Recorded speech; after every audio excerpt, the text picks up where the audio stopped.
adik-adik, untuk video kali ini kita akan membahas tentang Kingdom Animalia. Artinya kita akan membahas semua tentang hewan dan juga pembagian atau pengelompokannya. Jadi untuk video ini khusus akan Miss bagikan tentang bagian Kingdom Animalia Vertebrata. Jadi perlu kalian ketahui pertama sekali adik-adik, Kingdom Animalia itu dibagi menjadi dua, yaitu vertebrata atau hewan bertulang belakang dan invertebrata yaitu hewan yang tidak bertulang belakang. Nah, kelompoknya ada lagi. Jadi vertebrata dibagi lagi, invertebrata juga dibagi lagi. Nah, pertama sekali kita akan mempelajari apa sih Kingdom Animalia itu, yaitu bahwa Kingdom Animalia ini memiliki ciri yang pertama disebut sebagai makhluk hidup multiseluler atau memiliki banyak sel. Kemudian bersifat heterotrof atau tidak dapat membuat makanan sendiri. Jadi berbeda ya. Kalau tumbuhan dapat membuat makanan sendiri sehingga disebut bersifat autotrof, yaitu dengan cara proses fotosintesis. Namun Kingdom Animalia atau hewan tidak dapat membuat makanan sendiri ya. Artinya si hewan membutuhkan manusia dan juga tumbuhan untuk memperoleh makanannya. Nah, apa itu kelompok vertebrata? Vertebrata atau yang biasa kita sebut hewan bertulang belakang memiliki bagian tulang belakang di bagian dorsal. Dorsal itu tepatnya di bagian punggung ya. Jadi manusia juga punya tulang belakang yaitu di bagian punggung kita. Begitu juga dengan hewan vertebrata ini. Jadi nanti kita akan bahas kelas-kelasnya atau kelompoknya ya. Vertebrata ini dibagi menjadi 5 kelompok atau kelas. Yang pertama adalah kelompok mamalia. Yang kedua kelompok Pisces. Yang ketiga kelompok Aves.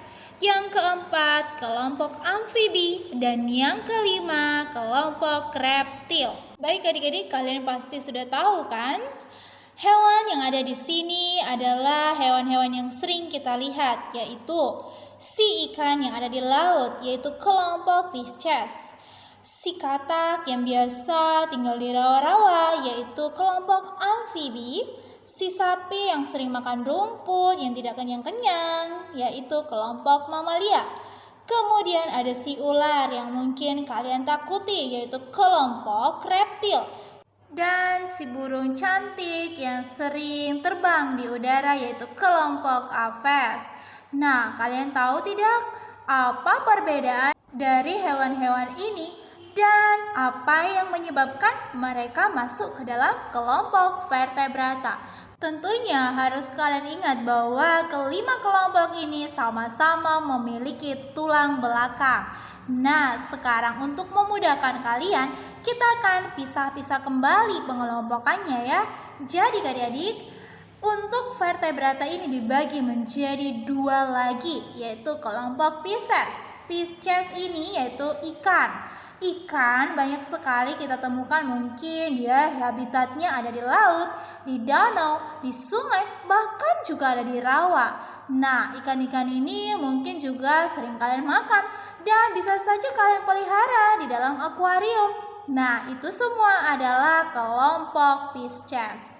Oke, kemudian keempat kelompok lainnya dari vertebrata seperti reptil, aves, mamalia, dan amfibi itu masuk ke kategori tetrapoda. Ya, keempat kelompok ini ingat, masuk ke kelompok tetrapoda. Nah, apa itu tetrapoda, Nis? Tetrapoda biasa juga disebut dengan hewan berkaki. Ada yang berkaki 4 dan juga memiliki 2 kaki, ya, seperti keempat kelas ini.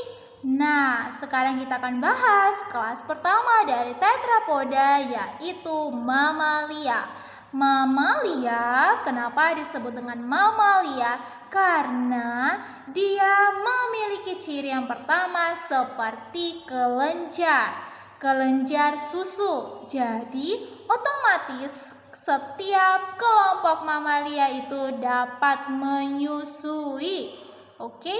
Lalu si mamalia ini memiliki ciri yang khas lagi, yaitu seluruh tubuhnya ditutupi oleh rambut seperti sapi, harimau, kucing, dan juga berbagai hewan mamalia lain yang dia ditutupi oleh rambut dan dapat menyusui.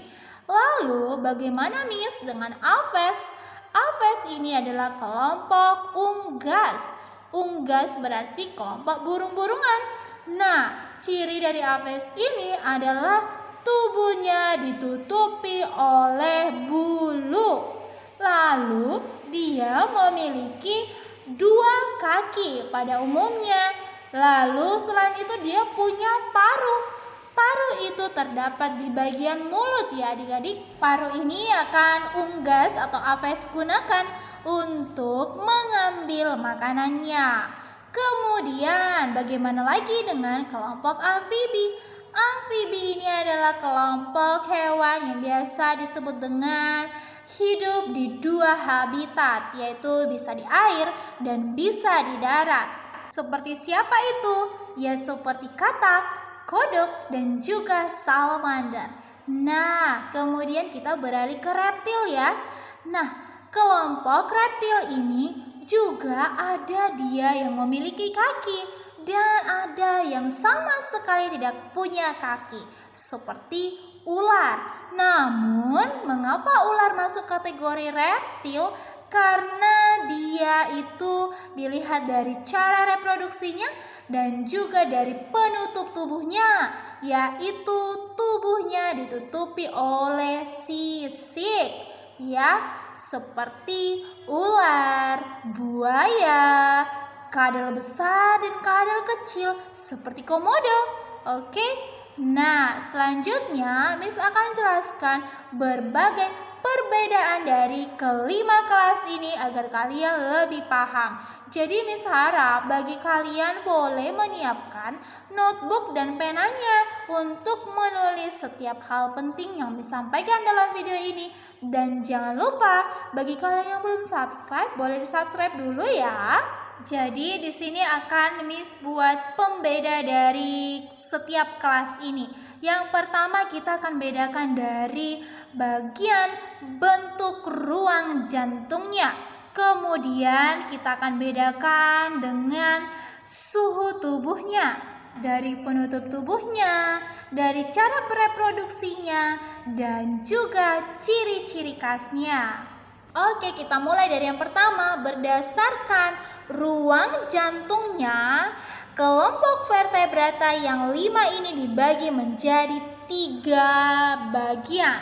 Pisces atau kelompok ikan hanya memiliki 2 ruang jantung, yaitu 1 atrium dan 1 ventrikel. Amfibi dengan 3 ruang jantung, yaitu memiliki 2 atrium dan 1 ventrikel. Lalu kelompok mamalia, aves, dan reptil itu memiliki 4 ruang jantung, yaitu masing-masing memiliki 2 atrium dan 2 ventrikel. Selanjutnya kita akan membahas pembeda yang kedua, yaitu dari suhu tubuh. Oke, Miss mau bertanya, kalian pasti pernah merasakan dan lihat bagaimana tekstur tubuh si katak dan juga ikan. Kalian jika menyentuh kedua hewan ini, maka kalian akan merasakan suhu tubuhnya itu dingin karena tubuhnya terasa lembab. Nah, artinya kategori dari katak dan ikan ini masuk ke kategori bersuhu dingin atau berdarah dingin ya. Nah, bagaimana sih dengan suhu ini? Jadi, untuk vertebrata berdasarkan suhu tubuh dibagi menjadi 2, yaitu Poikilotram dan Homoittram. Nah, yang termasuk ke kelompok Poikilotram yaitu, diingat ya, Pisces, amfibi, dan reptil. Sedangkan yang masuk ke kategori Homoittram yaitu aves, dan mamalia. Jadi sudah kalian tahu ya bahwa kelompok ini sama-sama dikategorikan berdasarkan suhu tubuhnya. Ada si Poikilotrum yaitu berdarah dingin dan Homoiotrum yaitu berdarah panas. Nah, hal itu bisa kalian buktikan saat mungkin kalian punya peliharaan seperti kucing. Saat kalian memeluk kucing, dia tubuhnya terasa hangat. Oke, bagian ketiga pembedanya yaitu berdasarkan penutup tubuhnya. Untuk Pisces atau ikan, penutup tubuhnya adalah sisik yang berlendir. Untuk amfibi, penutup tubuhnya adalah kulit. Untuk reptil, penutup tubuhnya sisik yang kering dan keras. Untuk aves, penutup tubuhnya bulu, dan untuk mamalia pada umumnya penutup tubuhnya adalah rambut. Sekarang kita beralih ke pembeda keempat, yaitu cara reproduksinya. Nah, secara umum vertebrata ini dikategorikan menjadi 3 reproduksi. Ada dengan ovipar atau bertelur, kemudian vivipar secara melahirkan, dan ovovivipar yaitu bertelur melahirkan. Untuk kelompok Pisces, reptil, amfibi, bahkan unggas atau aves itu masuk ke kategori ovipar atau bertelur. Jadi ada reproduksi yang sangat unik yaitu ovovivipar yaitu bertelur beranak. Seperti beberapa jenis hewan kategori ular. Jadi tidak semua ular ya.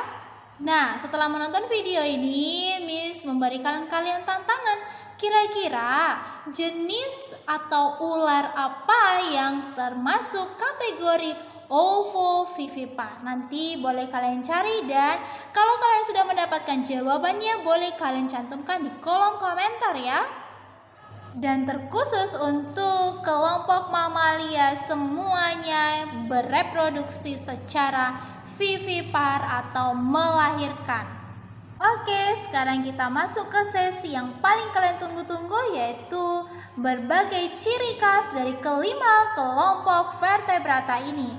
Oke, yang pertama Pisces. Seperti yang sudah kita ketahui di awal bahwa ruang dari jantung Pisces hanya 2, yaitu 1 atrium dan 1 ventrikel, sehingga sistem peredaran darah dari Pisces ini termasuk kategori peredaran darah tunggal. Selain itu, dia bernapas dengan menggunakan organ insang. Kemudian yang paling unik dari Pisces, dia memiliki linea lateralis atau garis sisik di tubuhnya. Nah, linea lateralis itu dia gunakan untuk mengetahui bagaimana besar tekanan air, karena dia kan habitatnya di air. Sekarang kita lanjut ke ciri khas amfibi. Kalian pernahkah melihat mata dari amfibi? Dia memiliki yang namanya membran nictitans. Jadi ketika si amfibi masuk ke dalam air, si amfibi atau katak atau kodok ini tidak akan merasa perih di bagian matanya karena dia memiliki membran tersebut. Untuk sistem peredaran darahnya, dia termasuk peredaran darah ganda, sehingga dia menggunakan 1 atrium dan 2 ventrikelnya untuk peredaran darahnya. Nah, ciri lainnya dia juga termasuk metamorfosis sempurna. Kalian sudah pelajari ini belum? Kalau belum, nanti akan kita bahas di video selanjutnya ya.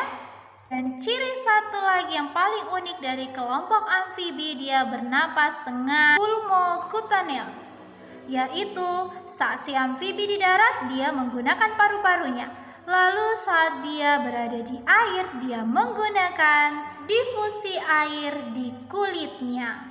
Sekarang kita ke ciri khas reptil. Seperti yang sudah kita bahas di awal, bahwa ruang jantung dari reptil ada 4 ruang, 2 atrium dan 2 ventrikel. Kemudian reptil ini berdarah dingin dan bereproduksi dengan 2 cara. Ada reptil yang bereproduksi secara ovipar dan ada juga beberapa reptil yang bereproduksi secara ovovivipar. Dan satu lagi ciri khasnya yaitu tubuhnya ditutupi oleh sisik yang keras dan kering. Kemudian ciri khas dari aves atau burung. Nah, aves ini memiliki kantong udara yang membantunya saat dia bernapas dan terbang. Kemudian ciri yang lain, dia memiliki paruh untuk memudahkannya mengambil makanan. Nah, mungkin kalian penasaran mengapa ada beberapa aves yang bisa terbang dan ada juga beberapa aves yang tidak dapat terbang. Nah, ini diakibatkan karena dengan adanya crista sterni. Crista sterni itu adalah otot terbang pada aves. Jadi ketika aves tersebut memiliki crista sterni, maka dia mampu terbang. Namun jika aves tersebut tidak memiliki crista sterni, sehingga itulah yang membuat dia tidak dapat terbang meskipun dia kelompok aves atau unggas. Oke, sekarang kita ke bagian terakhir yaitu ciri khas mamalia. Nah, kelompok mamalia ini memiliki yang namanya kelenjar mamai atau kelenjar susu. Inilah yang membuat setiap mamalia itu harus menyusui. Jadi, jika kalian punya sapi atau ternak sapi, otomatis si sapi tersebut akan selalu mengeluarkan air susu, apalagi dia sedang dalam masa reproduksi. Baik adik-adik, sekian video pembelajaran yang berhubungan dengan topik Kingdom Animalia khususnya vertebrata. Jika kalian punya pertanyaan, silakan cantumkan pertanyaan kalian di kolom komentar. Untuk itu, bagian invertebratanya akan kita bahas setelah video ini. Dan tetap dukung channel Miss dengan cara like video ini setelah menonton video sampai selesai, dan boleh di-share ke teman-temannya, komen, dan juga jangan lupa subscribe. Terima kasih dan sampai jumpa di video selanjutnya. Bye-bye.